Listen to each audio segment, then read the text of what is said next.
The book of Numbers. This fourth book of the Bible carries forward the story of Israel after their exodus from slavery in Egypt. God had brought them to Mount Sinai, and he entered into a covenant with them there. And despite Israel's rebellion, God had graciously provided a way for Israel to live near his holy presence in the tabernacle. So the book of Numbers begins as Israel wraps up their 1-year stay at Mount Sinai, and they head out into the wilderness on their way to the land that God promised Abraham. Now, the book's storyline is designed according to the stages of their journey. So the first section begins at Mount Sinai, but then they set out and travel to the wilderness of Paran. And then from there, they travel to the plains of Moab, which is right across from the Promised Land. Now, the first part opens with a census where the people are numbered. That's where the book gets its name. And then there are laws about how the tribes of Israel were to be arranged in their camp. So the tabernacle was to be at the center, and then around that, the priests and the Levites, and then around them, the 12 tribes neatly arranged with Judah at their head. Now, this was all an elaborate symbol about how God's holy presence was at the center of their existence as a people. This is all followed by a whole series of laws that develop the purity laws from the book of Leviticus. If God's presence was going to be in their midst, every effort should be made to make the camp pure, a place that welcomes God's holiness. In chapter 10, the cloud of God's presence lifts from the tabernacle and guides Israel away from Sinai out into the wilderness, and immediately things go terribly wrong. So in chapter 11, the people start complaining about their hunger and thirst and how they want to go back to Egypt. And then in chapter 12, Moses' own brother and sister begin opposing and bad-mouthing him in front of all of the people. This trip is not off to a good start. The next section begins as the Israelites arrive in the desert of Paran, about halfway to the Promised Land. And God tells Moses to send out the 12 spies, one for each tribe, so they can scout out the Promised Land. So when the spies all return, 10 of them say that there is no chance Israel can survive there because the Canaanites will destroy them. But there are 2 spies, Caleb and Joshua, who say that God can save them. But the 10 whip up the people into a fearful rage, and they start planning a mutiny. They're going to appoint a new leader and head back to Egypt. So God is understandably angry, and Moses intercedes on the people's behalf. He calls God to be faithful to his promises to Abraham. And so God does, but not at the expense of his justice. He gives these Israelites what they want, to not enter the land. And God sentences this generation to wander in the wilderness for 40 years until they die. Only their children will get to enter the Promised Land. Now, you'd think this severe consequence would wake them up, but it gets even worse. So in the next story, there's a whole group of Levites that begin a rebellion, and they challenge Moses and Aaron's leadership, saying that they have gone way too far. So God deals severely with these Levites, and he renews his commitment to Moses and Aaron as Israel's leaders.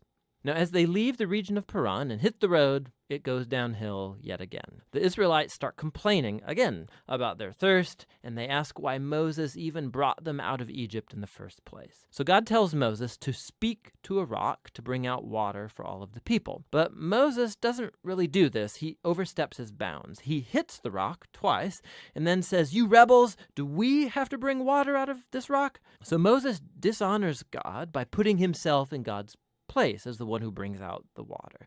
And so Moses brings down on himself the same fate as the wilderness generation.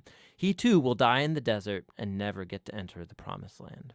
After this, the Israelites rebel yet again, and God brings a very strange judgment on them, venomous snakes to come and bite the people. And so Moses again intercedes on behalf of the people. And God tells Moses to do this, to make a bronze snake and to lift it up on a pole, so that whoever looks at this snake would be healed of the poisonous snake bite. It's a very strange symbol, but it speaks to the challenge that God has by being faithful to his covenant. He's right to bring justice on the Israelites' evil and sin. But even God's justice gets transformed into a source of life for those who will look to God for healing. From here, the people head into the plains of Moab, and the first main part of the section focuses on the strange figure of Balaam. So the king of Moab is freaked out at this huge group of people traveling through his territory. So he hires a pagan sorcerer, Balaam, to pronounce curses on Israel.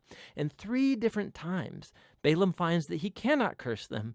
He can utter only blessing upon Israel. Remember God's promise to Abraham from Genesis 12. So not only can Balaam not curse Israel, but God actually gives him a vision about a future Israelite king who will one day bring God's justice to all of the nations. This vision recalls Jacob's promise to Judah in Genesis chapter 49.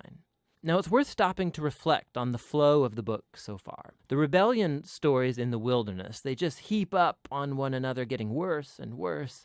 And while God does bring partial acts of judgment on Israel, he's also kept showing mercy, providing food and water along the way. And so the Balaam story, it shows God's grace in bright colors. Because here's Israel. They're down in the camp grumbling and rebelling, but up in the hills, unbeknownst to them, God is protecting and even blessing them. And it's this contrast between Israel's rebellion and God's faithfulness in the wilderness, that's what made these stories so important for later generations of Israel. So the wilderness stories are retold time and again by later biblical prophets and poets, and even by the apostles in the New Testament.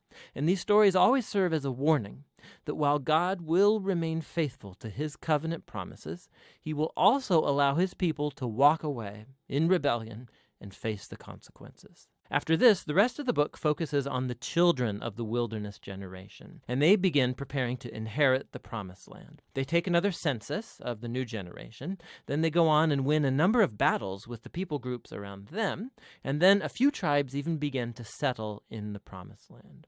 So the book ends with the new generation poised to enter into the land, and Moses is about to deliver his final words of wisdom and warning. But for now, that's what the book of Numbers is all about.